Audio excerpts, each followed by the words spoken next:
प्रधान की बैठक में रख दी गई। जब दोपहर के 3 बजे प्रधानी आई झाड़ू लगाने, प्रधानी झाड़ू लगाने आई, पूरे घर में पूरी बैठक में झाड़ू लगा दी। लेकिन जहां वो मसहरी रखी वहां पहुंची, बोली प्रधान से ये क्या है? बोले ये मसहरी है। काहे की? मुर्दा ले जाने वाली। बोले मेरी तबीयत तो पहले से खराब, ही इंतजाम नहीं कर दिया तुमने, उठा रहे हो नहीं तो उठाओ। बोले हाँ उठाओ। अब घर में मामला अफरा तफरी का हो गया। प्रधान ने सोचा कि इसकी तबीयत पहले से खराब थी, अगर जो ना उठाई और ऐसी वैसी हो गई तो लोग कहेंगे पहले जाकर रख ली, ये पहले थी 4 यार। प्रधान दूसरे के पड़ोसी के घर में गए, जाके बोले हाँ भाई मैं ये जुमले इसलिए दे रहा हूँ ताकि आपकी सुस्ती दूर हो जाए। भाई बस तो प्रधान दूसरे के घर में गए, यार बोले मसहरी उठा लो। बोले क्या हो गया? बोले यार प्रधानी की तबीयत खराब है, थोड़ी सी नाराज हो रही है, जरा तुम रख लो अपने हाथ। बेचारे बोले चलो हम रख लेंगे यार, कोई बात ना है। अब जब उनके घर में पहुंचे तो वहां और भी ज्यादा गर्म मामला था। उन्होंने कहा ये क्या? बोले मसहरी। बोले यहीं जगह उठाओ इसे। यार वहां से उठ गई। भाई साहब हमारे दोस्त साहब ने बताया, बोले हजरत 1 घंटे में हर घर पहुंची और हर घर से उठ गई, रखने तैयार ना हुआ।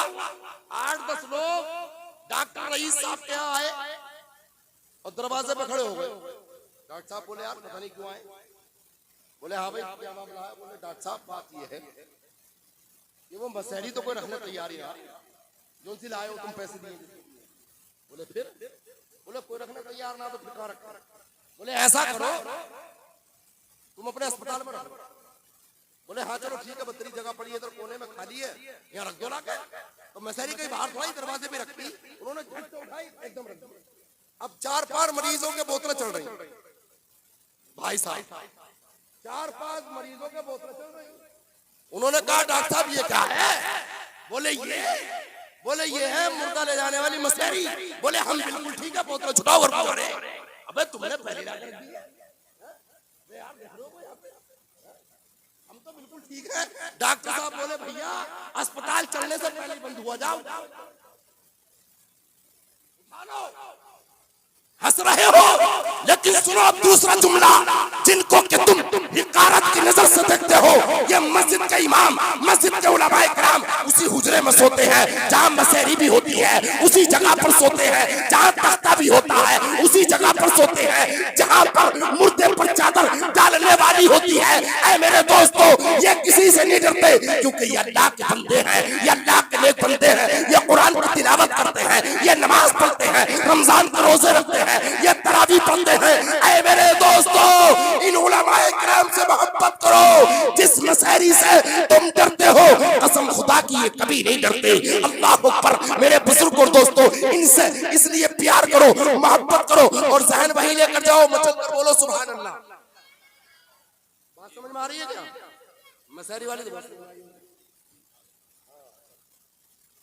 मैंने अपनी माँ बहनों से कहा था तुम्हारे मतलब की एक छोटी सी हदीस सुना दूं, ताकि ये कहेंगे इमाम साहब ने वादा किया था, कारी साहब ने बताया नहीं। ये बताओ 70 तोले सोना तुम्हारे पास है? अब ये कहेंगे कि इमाम साहब को डकैती दिलवाए थे, तुम भी नहीं बताओगे। लेकिन मैं तुम्हें देकर जाऊंगा 70 तोले सोना, एक एक बहन को देकर जाऊंगा, एक एक बेटी को देकर जाऊंगा, एक एक माँ को देकर जाऊंगा इंशाअल्लाह। अब तुम कहोगी और ये भी कहेंगे आज तो मौका लग गया, इमाम साहब ऐसे हाथ लग गए कि 70 तोले सोना देकर। हाँ लेकिन देखने जाऊंगा, मैंने वादा किया। मचल कर कहो सुभान अल्लाह। आका सल्लल्लाहु तआला अलैहि वसल्लम के दीवानों, मेरे नबी इरशाद फरमाते हैं कि जब इंसान घर में अपने जब आए, कारोबार से फारिग होकर आए, दुकानदारी से फारिग होकर आए, अपनी काश्तकारी से फारिग होकर आए, तो आका इरशाद फरमाते हैं उसकी बीवी को चाहिए मुस्कुरा कर इस्तकबाल करे। अल्लाह अकबर। मेरे बुजुर्ग और दोस्तों मेरे नबी इरशाद फरमाते हैं कि जब मियाँ बीवी एक दोनों को देखकर जब मुस्कुराते हैं तो मेरे नबी इरशाद फरमाते हैं उनकी मुस्कुराहट खत्म होने से पहले पहले अल्लाह दोनों की मग़फ़िरत फरमा देता है। और आगे इरशाद फरमाते हैं, अल्लाह के रसूल फरमाते हैं कि जब शाम का वक्त हो जाए, इशा की नमाज से फारिग होने के बाद जब शौहर बिस्तर पर पहुंच जाए और बिस्तर पर पहुंचने के बाद उसकी बीवी उसके बिस्तर पर बगैर बुलाए पहुंच जाए और पहुंचने के बाद अपने शौहर के वो पैरों को दाबना शुरू कर दे, तो आका इरशाद फरमाते हैं जो ऐसी औरत है जो अपने शोहर के बगैर हुक्म के पैरों को दाबती है, तो आका इरशाद फरमाते हैं ऐसी औरत को परवरदिगार आलम 70 तोले सोना खैरात करने के बराबर सवाब,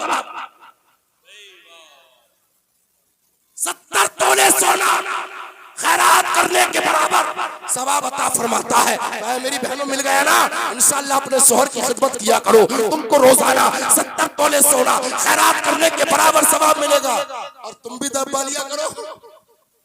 मगर भाई हाल ये है कि दा बना रही दब्बा नहीं चाह रही, दा बना रही दब्बा नहीं चाह रही है। लेकिन जहर वही लेकर जाइए, हजरत बायजीद बुस्तामी की 6 साल की उम्र है। मुख्तसर करके मैं आप लोगों तक पहुंच रहा हूँ। कितने दिनों की? 6 साल। माँ ने सोचा कि बेटे को मदरसे में छोड़ा जाए, बेटे को मदरसे में छोड़ा जाए। बेटे का हाथ पकड़ा, मदरसे तक लेकर गई, और ले जाने के बाद मदरसे में पहुंची, पर्दे के साथ थी, और मदरसे में पहुंचने के बाद उस्ताद साहब से मुलाकात की, सदर साहब से मुलाकात की, और कहा हजरत ये मेरा शहजादा है, मेरा लख्ते जिगर है, मेरा बेटा है, लेकिन मैं इसको आपके हवाले करके जा रही हूँ, लेकिन मेरी एक शर्त है। कहा कि क्या शर्त है? बोले शर्त यह है कि जब तक कि मेरा बेटा कामयाब ना हो जाए इसको छुट्टी मत देना। क्या कहा?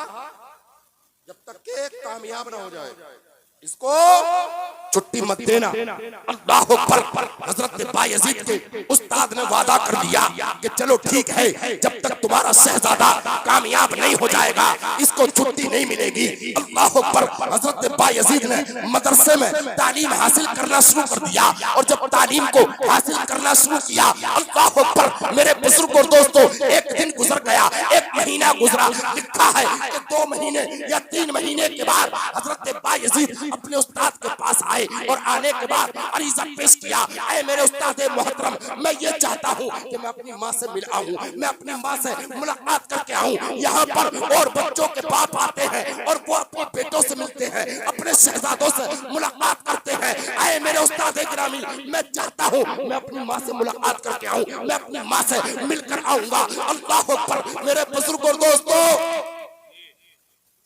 हजरत बायजीद के उस्ताद ने तो वादा कर लिया था कि जब तक कामयाब नहीं हो जाएगा छोड़ा नहीं जाएगा,